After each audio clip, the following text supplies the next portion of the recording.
am in this position where it could be a tough spot where I don't have a job. I am living with my parents. I'm 26. Like, what is my purpose? Mm. And I kept coming back to, I have been through so much with my own body and my own journey with food. How do I help other women feel confident, feel empowered, feel safe Mm. and understood the way that I always needed to feel and I just could never find. And so that's really how I got into it. And so that's why I say it was kind of by accident. Hey guys, welcome to episode number 240 of the Game On Girlfriend podcast. Have you ever felt like you're just not good enough if you're alive? And the answer to that question is probably yes. Have you ever felt as a woman that you just don't look right? You should take up less room, maybe be a little bit more quiet. Maybe the way that you are is just not okay. And the area that a lot of women really tend to feel this is when it comes to food and weight. And today's guest makes this her specialty. She helps women heal from all of this societal pressure that we get starting at a very young age about how the way we look is just not okay.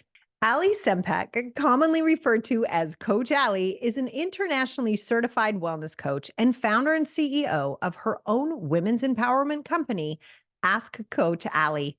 After a decade of disordered eating and failing to hate her body skinny, Ali craved more from her life than a smaller jean size. Today, she's changing the narrative about what healthy looks like by helping women transform their relationships with food and who they are when they look in the mirror. Now, you might be wondering why I brought on this guest for the Game On Girlfriend podcast. It's because this is exactly what I do with clients and hopefully with you girlfriends, right? When it comes to money and your business and being told that the way you do things is just not right. And maybe you've heard that from other business coaches, or you see it in the entrepreneur porn that just floods our news streams constantly in social media. You know, the whole I make $1 million from the beach with a ball of yarn, like those kind of nonsense messages that just aren't real. It's exactly the same when it comes to how we're told we must look or behave when it comes to our bodies and food. And what Allie's out to help women heal is that idea that what they're doing isn't correct, that if they just hate themselves more, if they're just a little bit more punitive around how they eat, everything will be okay. And I do the same with you around your business and money. If only I could make more money. If only I could be like so and so on Instagram. If only I could look this way, I'd make more money. These are very deeply connected concepts, and they all come down to how you view yourself as a woman in the world today, given all of society's pressure and all of the messages we receive that say who you are is not enough. This is one you're going to come back to more than once. Pop in those earphones and let's get to it. Ali, welcome to the Game On Girlfriend podcast. Boy, am I looking forward to chatting with you today. Thank you. I'm so happy to be here. I can't wait to dig in a little bit further. I have a feeling, you guys, we were talking before we hit record, and we could have this be a 95-hour podcast. So we are going to rein it in and talk about the really, really important aspects of what Ali does in her coaching and how she supports humans in breaking through societal norms and kicking some assets. But Ali, I just kind of want to give you the mic by asking you, there's so many different ways you could have taken this content and your experience and everything that you've been through. But you tell us, out of all the things that you could be doing on planet Earth, why is this what you do? You know what's funny is it was actually kind of an accident. I joke that I fell into coaching unintentionally. I even moved back to my hometown unintentionally. Mm. I think so much of my own story digs into why I coach what I coach. Mm. And as you and I were kind of joking before we even got started, is sometimes I don't even know how to explain what it is I do. I kind of joke with my clients that I am part therapist and part like best friend that you want to get a drink with. But it really comes down to, women's relationships with their body and Mm. how we use food as a control, right? And how so many of us have been so fearful of food and our bodies for the majority of our lives. Yeah, and I know that you and I shared a little bit of personal conversation before we got on here. But that's truly where I stepped into coaching. I was living in Austin, Texas. It was 2019. I was in my marketing job, sitting at a desk, twiddling my thumbs because I was so bored. Yeah. Yeah. And I was constantly looking up new ways of, different meal plans, different Mm, macro breakdowns, and yeah. different workouts I could be doing. And I had been doing this for probably the last decade of my life. We'll dig into it, but I started counting calories in sixth grade. Mm-hmm. I already knew, I like to say, like a plethora of information when it came to my body and food, but I never quite felt like anything ever worked for me. It felt like I was always missing the mark slightly, right? And so I'm sitting in my marketing job and a global pandemic hits, and I'm going, okay, I now no longer have a job. I now have to go back to Nebraska, at least short term, while this blows over. Joke's on me. It did not blow over for a couple years. Um, Joke was on all of us. Yes, Allie. Oh, that was Right. brutal. Two I weeks. went back to Nebraska, and I really had this kind of like come to Jesus conversation of what do I want to be doing? Now that I, am in this position where it could be a tough spot where I don't have a job. I am living with my parents. I'm 26. Like, what is my purpose? Mm, And I kept coming back to, I have been through so much with my own body and my own journey with food. How do I help other women feel confident, feel empowered, feel safe mm. and understood the way that I always needed to feel and I just could never find? And so that's really how I got into it. And so that's why I say it was kind of by accident, but I also say it's the exact purpose and passion that I think my life was always building me up to be doing. Right? I didn't go through all of the trauma and triggers and issues with my body to not do something with it. I hear that. So it's almost like life just kept handing you, oh, deal with this about your relationship with your body, deal with this about your relationship to food, deal with this. And it was like, I have. Okay, now how do I share this? Is that kind of like how Yeah, it felt? yeah, it really Yeah. got to the point where I'm like, "All right, God, if you could stop sending me things, I don't want them anymore. Like, I've worked on this." And it just kept being like, Mm, "Nope, there's one more thing for you to learn. Nope, there's another thing for you to learn." And I got to this point where I said, "Okay, there's a reason I went through all of that." And I truly believe that for everyone's life, everyone's story is really what I call it. There is a reason you went through what you've been through. And it's really comes down to, like, what we wanna do with it. yep, agreed. And I think for so many of us, at least those of us that start businesses, I feel like that lesson, part of that is so that we can help other people get through it. I always say faster and with less pain. Right? Yes. Because I think that's what people pay for is to get through something faster and with less pain. And I think for those of us that have like banged our head against the wall for years and years, we know all the ways not to get it done correctly. So it's kind of like you're Or I would even argue, we know a lot of the ways that we should be doing mm, it, but we just don't want to, right? There's a reason there's a disconnect or something's not working for us. And I always tell my clients, we live in a society that is very action-based, right? It tells you to do this and you will get this in return. You do this diet and you'll get this fat loss. You do these things in a relationship and you'll get married, right? It's all the follow this and you get this result. yep. And the hardest part of that is what happens when you do and do and do and do, and you never get the result that you want, or one that's not long lasting.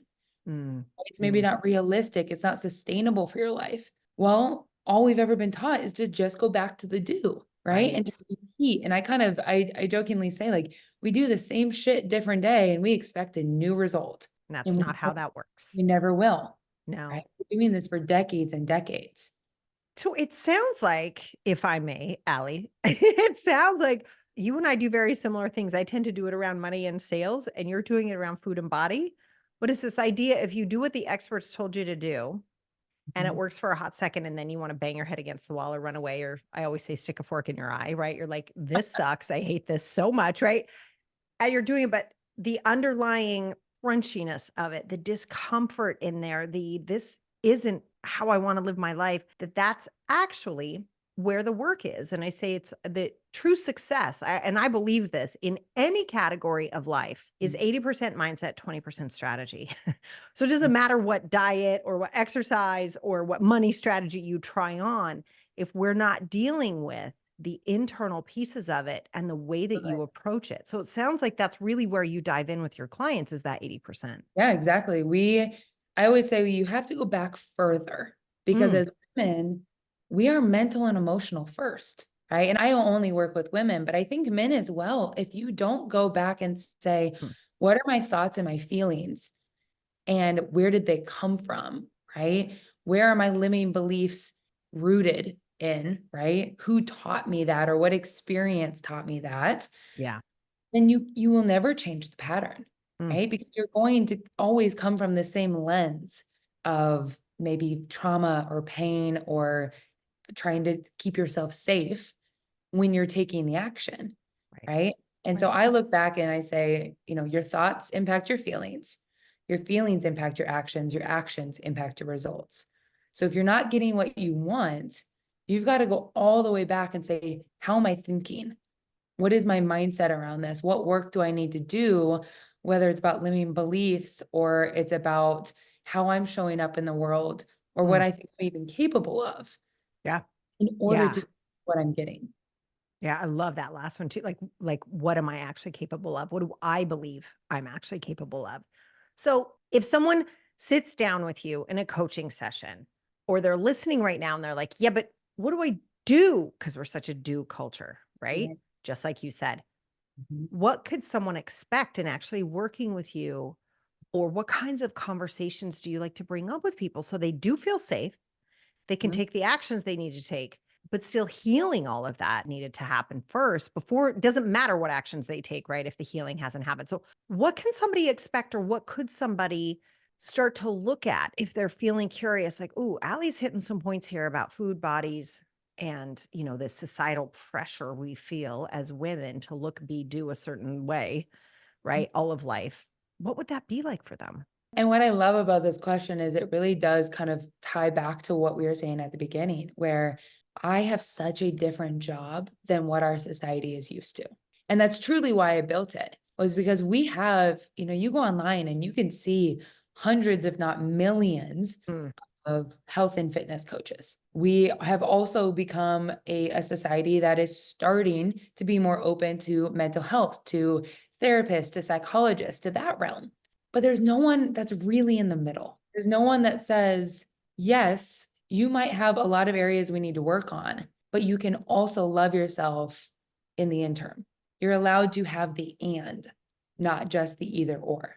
And that's really where I come into play with coaching is I look at right now, the reason you're probably not getting what you want is it's painful, it's restrictive, it's probably punishing in mhm, some context. mhm, And that's not going to be something that's sustainable for the rest of your life. right. Right? I always tell my clients, like, life happens. You are going to have another birthday party, a vacation, a night out with the girls, right? Right, right. And I know from, personal experience, I've been the person that has brought the Tupperware to the dinner party and eaten my prepackaged meal and everything was weighed out, right? I've been the friend that has gone out and said, "No, I'm not drinking." And not because I didn't want to, but because I was so fearful of the calories. So when Mhm. it comes to my coaching, I look at three main pillars. We first start with mindset. And I think if a coach does not start there, they are setting you up for failure, Mm. right? They are setting you up to here is a cookie cutter program, follow it. You're going to probably get results right off the bat. And then good luck sticking to it. Right, right. After that, don't care. Yeah, yeah. Yeah. And it's really unfortunate because they don't. They maybe either don't care, they maybe see it as a great way to make money. Mhm. It's a way that they need to constantly get new clients. It all comes from a different place. But I always start with my clients in mindset. We look at limiting beliefs. We look at who are you, why are you the way you are? Where did your habits come from? Yeah. Why do you constantly hit the same sticking points? Maybe who taught you that, or what is the narrative that you're telling yourself, right? Because Yes. so much of our journey is self-talk. So we really have to dig into that first and start to make it factual, Yeah. right? The second pillar that I dig into is intuitive nutrition. That's also intuitive eating. That's Love this. probably the more common term that people hear, or food freedom has become a very buzzword. But what it really means is, who are you being around your body and food? What specifically are you eating, right? Because again, it's not rocket science. We know what foods make us feel good, and we know what food just tastes good. I always love that. I'm like, how do you lose weight? Less calories, more exercise, end of list. And nobody does it, right? Like we know, but that's Right. not the way it works, And right? and I I and love I this. I Yeah. love that, because I would even love to dig into that, because it's true. There's so much misinformation, Mm, or I would say outdated information, when it comes to food in our bodies, that has caused us not to trust ourselves. ah, And yes. so with intuitive eating, my clients are usually come to me terrified, right? They're scared that something is wrong within their own bodies, that they can't trust themselves Mm, around food, because they've always heard that calories in, calories out, right. right? Eat less, move more. Or macros. That's Yeah. another one, right? Yeah. If you Yeah, just eat the right amount of macros, forget how hungry you are. Do what yeah, I say, not what your body says, right? That message. exactly. Yeah. And it's really about learning that Mm, you are not a robot that needs the same exact things every single day.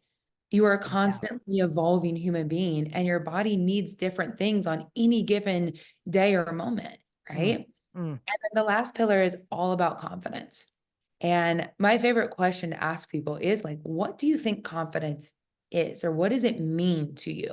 Right? Because for so many of us, we see it with this lens of, oh, it's a certain size, or it's a beauty expectation, or, certain people are more capable of being confident because of what they look like. mm, And I would argue that it simply is authenticity. Confidence comes from your own worth.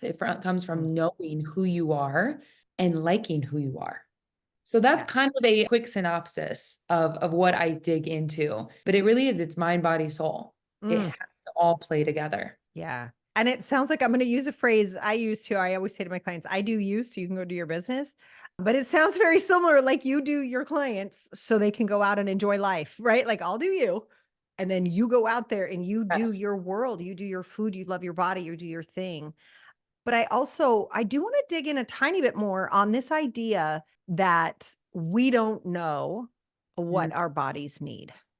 Ah, Right, that we have to outsource that to some yes. dude who's like 19 years old eating God knows what, right? But if we just outsource it to him, then we'll be okay, regardless of the fact I'm starving. And I'm gonna say something that might be a little triggering to some people. I find it hilarious that as women, we Mm, outsource our intuition to men. And yes, there's so many knowledgeable men coaches. I have used quite a few of them, but we're outsourcing to men who are trying to help with our hormones, with our relationship to our bodies, our relationship to food. And I just want to shake everybody and go, but they're not a woman. They haven't had the same experiences that you are having. And that's actually even to be said for all coaches. If you work with someone who has not been through what you're experiencing, and they're claiming to give you all of the results, all of the answers that you want, there's a mismatch there. There's a agree. misalignment, Yeah. because how can they truly know how to help you Mm, if they've never been through it themselves? I agree. I agree. It is really challenging. Mhm. And look, there are ways to get quick results, right? So Absolutely. that sells a lot of stuff. Mhm. But it's very different from understanding all of the different moving parts that are happening in someone's body, whether it's they just had kids, menopause is a big one I'm hearing about recently too. Like there's so much that's going on in a body, any one body at a time, that to do a cookie cutter approach, this isn't going to work. But also Oh, the quick result thing reminds me, I forget which big food giant it is that owns Weight Watchers, but I think it's Nestle. And it just cracks me up because they get you going in and they get you coming out and they get you going in and they get you coming out. And this cycle of it's almost like we flipped it on its head is that when not only are we outsourcing our body's wisdom, right? It's like when we made it okay for you to profit off of making me feel dumb, we goofed, yes. right? We goofed. There's something I actually say in my group coaching program. It's based of a TED Talk that I have them watch. And it's, we continually pay into the system that created our insecurities in the first place, Yep. I love right? that. When you Yes. look at society, We are constantly being told as women what we should be, what we shouldn't be, how we should eat, how we should act, how we should talk. They're constantly telling us what's wrong with us. Yes, all the time. And then offering, saying, "Here, but buy this and we will help you fix it." Yeah. Right? And then in turn, they teach us that it's our fault, Mm-hmm. that we are the broken ones, that we need to be fixed. And the only way to be fixed is to buy into the system. But why would they ever want to heal you? Why would Right. they ever want you to be fixed? You would cost them a lot like a lot less money. They That would make a be lot less money off ridiculous. you, right? Yeah. That Yeah, would and be it is there's ridiculous. so much I mean, isn't there so much money to be made off of a woman's lack of confidence? Yes. So much. You could pick a thing. Jewelry, nails, hair, makeup, skincare, perfume, clothes, weight loss, like the list is endless, right? And it's reminding me of, America's monologue in the movie Barbie, right? It is impossible. But what is so, I think, sinister about all of it is someone's making money off of it Yes. every step of the way. And I think it's so important for us to be aware of that. And this is kind of, Ali, I feel like where our two worlds like really collide because I'm always saying to people, stop accidentally spending your money. That's when we get mad, right? It's Yeah. we're like, oh, why did I buy that? But if we like are so excited we saved up for something, we buy it, it's a joy. It's like a totally different experience, kind of like eating cake at a birthday party, right? When you're like, yes, I cannot wait to eat that slice of cake. I'm so excited versus, oh my God, I'm such a pig. I can't believe I did that, right? It can kind of have that going back to the mindset feeling, but that there is somebody who's profiting off of it when we don't trust ourselves. Yes. And that Oh, self-trust is the number one way to healing. Almost anything that we feel is quote unquote wrong with us. That's actually yes. not. It all comes back to self-awareness, self-growth. Yes.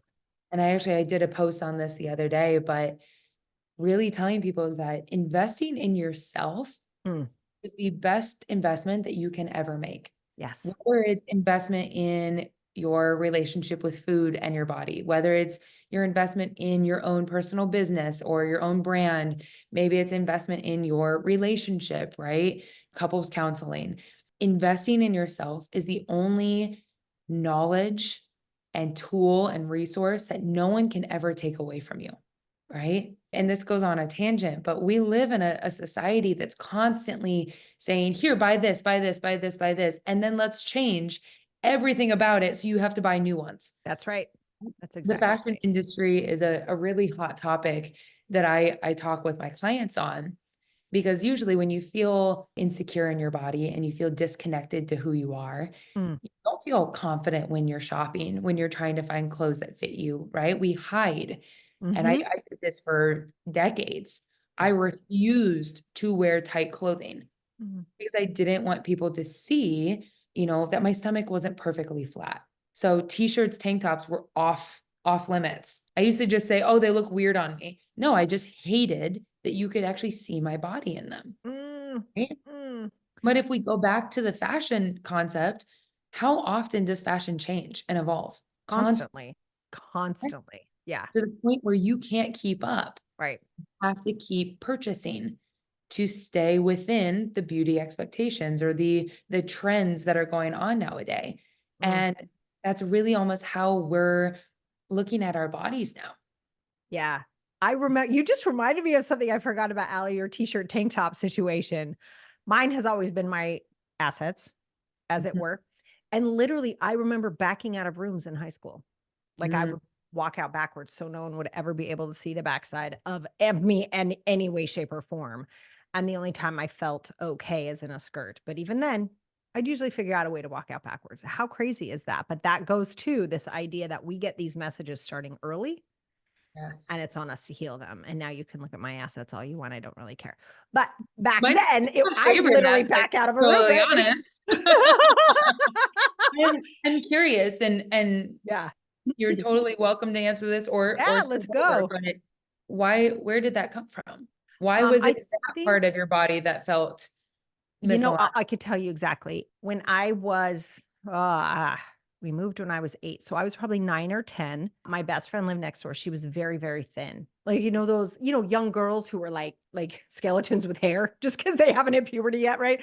She was just one of those really naturally thin girls. And I remember my older stepbrother would say, "Oh, look, it's toothpick and elephant." Mm. And then in 6th grade, going back to counting calories in 6th grade, Ali, when you said that, absolutely. For me, at my nickname, because I matured quite early in the 6th grade, was big boobs and butt. That's what they called me in the 6th Really grade. creative. So I know. I was like, triple B's? Really? Is that what we're talking about? But like it clicked, right? So I must be an elephant and I must have a big butt. And so that just went in because some kid said it. And I've had so many clients, and here we are talking about money, and we're talking about abundance, and we're talking about expanding. And they'll remember when a kid in the 7th grade called her a cow. Yep. And it's like, but I can't be great because I'm a cow. And I'm Mhm. like, that's cool. I was an elephant, right? Like, it's like these amazing things that Which come zoo in. animal do you wanna pick? Right. It's unbelievable. Right. And other people were called horses, right? Because they had buck teeth or they had a big smile. I mean, Julia Roberts heard that all of her life, right? Like, there's these crazy things that we take on. And so I think what you're pointing to is so important because it's about healing that for us. We can't not go out in the world, right? We can't not see the standards. I remember teaching my children. I told my son when he was 10, we were at the grocery store. I go, "Look, there's a girl laying on that car." I go, "Have you ever seen a girl laying on a car?" He's like, "No." I'm like, "That's because women's bodies sell stuff." And I said, "Yeah, you're going to notice women's bodies sell things, but only if they look a certain way." And we just started this amazing conversation. But now I have to have it with my daughter, who thinks her body should look like the one that's laying across the car. And so it's just this, like, we can't avoid seeing it. And I don't think we can avoid the pressure of it. Just like I talk to my clients, like, it's very challenging for us as women to avoid the conversation that women aren't good with money. Women Mhm. just don't get it, right? That is still part of our That we society. always have to ask our husband or our partner for. Unbelievable. It's amazing how often I hear that, and it's just what we're still dealing with, just like we're still dealing with, we're supposed to look like XYZ, and we're starting to break through it. It's coming, but we can't avoid the truth of those conversations and the impact that it's had on each of us. And so it's one of the reasons I'm so grateful, Ali, that you're out there doing the work you're doing, because each one of us has a healing path to walk to deal with what got dumped on us. Like you're saying, you keep saying, "Where did you learn that?" And I say that about money all the time. Where did you learn that? And Where that did I you think it's learn? the most important question that we Mm, can ask, or even people listening to this episode can ask themselves, right? I always say curiosity over judgment. always. As a human being, those are conflicting emotions. You cannot feel curious and judgmental at the same time. Mm, It's physically impossible. So rather than judging yourself, why did I do that? I shouldn't have purchased that, or why did I eat that thing, or whatever it is, get curious. Where did I learn that? mm, Why did I feel that way? Why am I currently feeling this way about this situation, right? Get mhm, curious about who you are and where that's coming from, because that's going to give you a lot more feedback for the future rather than continually keep you stuck. When they come to me, they're usually clients come to me because they're struggling with, obsession around food, around counting calories, about yeah. stepping on the scale every day, right? They avoid mirrors. Mm, Uh, Very much my own experience. And having to kind of lead them through coaching to this point where you had mentioned it earlier, it's about so much more than that. It's about how you're communicating with the people in your life, how you are asking for your needs to be met. If you've healed childhood trauma, if you've gone through generational trauma, right? It's so mm, much more about who you are as a person and healing parts of yourself than it is ever about fixing things. mm, Because it breaks my heart, but the one thing I tell anyone that gets on a call with me, you're not broken. There's nothing wrong with you. mm. I'm sorry that you have always been told that, Yes. Can we make that a bumper sticker? right? Like that. This is not You need a you. hug, let's talk Yes, about it. right? Like, this is not real, and I'm sorry people have told you that. It is Yeah. false, right? And it keeps women spending money that they don't need to be spending, and it makes other people wealthy, and it keeps us from doing all the awesome things that we could be doing on this planet. And I've shared this before on this podcast, Ali, but I do want to share it again. There's a great book. Oh, I can't remember the author's last name. Her first name is Sophie, but it's called You Are a Goddess. And she Mm, goes through the 9 archetypes of goddesses on the planet. And one of them is about the woman's body and how to heal. And there's a phrase in that book I'll never forget. I was listening to the audiobook while I was taking a walk by the beach. It was this gorgeous day. And it was something like, I'm paraphrasing, imagine what could happen in the world if all of the energy women spent on mhm. hating their bodies or trying to change their bodies, if all of that was spent on healing the planet or making the world better or starting businesses or making money. And I swear to God, I was like that little emoji where the brain explodes. I was like, like that is so much time and energy and focus. And it's so punitive and all of the self-hatred poured out. I was like, whoa, if that wasn't happening, could you imagine what planet Earth would look like? And I think that, not that I believe in conspiracy theories, but I think there's a reason women have been kept preoccupied with something that Yes. actually, Oh, yeah. I will go on record saying that I think a lot of conspiracy theories are very accurate Mm, because there's a reason why we're maybe not taught something or we're kept in the dark, whatever it might be. But I think with women, yes, think about how much power as a woman, as a woman's body you hold. You can literally bring life into this world.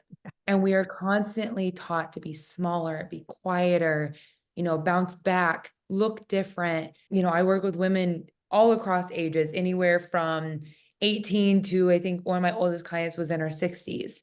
And we're all experiencing the same things. yes. These experiences of being taught to fit into a box. When, to your point, if women started to like themselves, Yeah. imagine how different the world we live in would look like. But even more so than that, if you were not constantly thinking about food and your body all day, how much more freedom you would have as an individual Mhm. and that energy elsewhere. Oh my God. The books that would be written, the podcasts that would be created, the TED Talks that would be done, the businesses that would get The launched, the the the bucket lists unbelievable. that Yeah. would be checked off that women I talk to so many of my women that are moms and are business owners and are wives, and they're going, "I have all these things that I've always wanted to do, and I've never done them. Yep. Why?" "Well, Yeah. because I don't think I can," or "I don't have enough time, I don't have enough money, I'm not capable." Yep. We put up all of these blocks that were never really ours in the first place, right? They were delivered, hand delivered right into your brain, right? For Yeah. learned behaviors, Yeah. So right? good. Ali, this has just been such a joy. I've absolutely loved this conversation. And I do mean what I say. I think we could probably go on for 9 or 10 more hours. But for the sake of having people be able to finish their walk or their workout or their time alone as they were listening to us today, I do want to ask you if someone's listening and they're like, oh my gosh, I need some Allie in my life because I would like to let go of some of this preoccupation with what I look like all the dang time. How can people find you and where can people get more of you? Yes, come hang out with me. I've never met a stranger, so I always welcome a DM, an email, any of the above. But you can find me on all social media platforms at Ask Coach Ali. It's ALI. Website is the same, askcoachali.com. And I'm very truthful about that. I love a conversation in the DMs. If you listened to this episode and you felt like it really resonated, Mm. I would love to hear why. I would love Oh, to hear what hit home for you. Send me an email, connect with me in some way, because I think, even you and I are a testament to what collaboration between women can look like. mm, And that is truly what I'm meant to do as a coach is help women connect with other like-minded women and feel this sense of support and community. mm. So come hang out. Would love to meet you. Always open for a conversation. I love it. Allie, thank you so much for spending time with the girlfriends today. I found this personally very helpful and really, it's just so great to meet more women who are out there to just really bust open these ideas of what women and womanhood is supposed to look like. So thank you.